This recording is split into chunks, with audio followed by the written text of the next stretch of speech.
ভারত বাগলিহার বাঁধের মাধ্যমে চেনাব নদীর পানি প্রবাহ কমিয়ে দিয়েছে, যার ফলে পাকিস্তানের পানি প্রবাহে উল্লেখযোগ্য প্রভাব পড়েছে। সিন্ধু পানি চুক্তি স্থগিত করার পর নয়াদিল্লি এই পদক্ষেপ নেয়। একইভাবে কিষানগঙ্গা বাঁধ ব্যবহার করে ঝিলম নদীর পানি প্রবাহ নিয়ন্ত্রণের পরিকল্পনাও রয়েছে ভারতের। ভারতীয় বার্তা সংস্থা পিটিআই রোববার একটি সূত্রের বরাত দিয়ে এই তথ্য জানায়।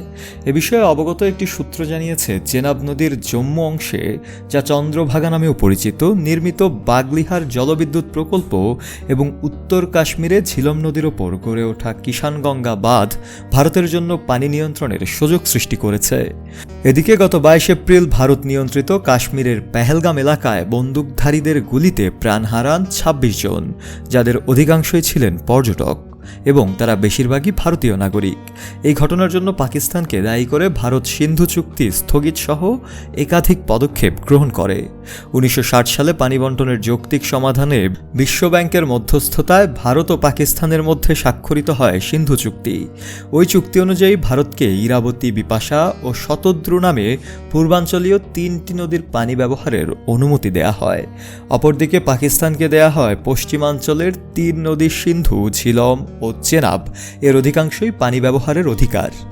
বাগলিহার বাঁধ নিয়ে দুই দেশের মধ্যে দীর্ঘদিন ধরে বিরোধ চলছে, জানিয়ে পাকিস্তান বিশ্বব্যাংকের দ্বারস্থও হয়েছে। কিষানগঙ্গা বাঁধ নিয়েও রয়েছে আইনগত ও কূটনৈতিক জটিলতা।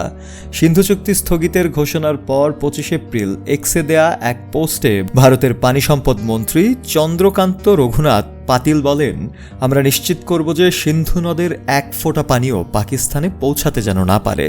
চুক্তি স্থগিতের খবর ছড়িয়ে পড়ার পর পাকিস্তান আনুষ্ঠানিকভাবে জানিয়েছে, পানি আটকে দেয়া বা প্রবাহ পরিবর্তন করাকে তারা যুদ্ধ ঘোষণা করার শামিল মনে করেন, যা চুক্তি লঙ্ঘনের সমান।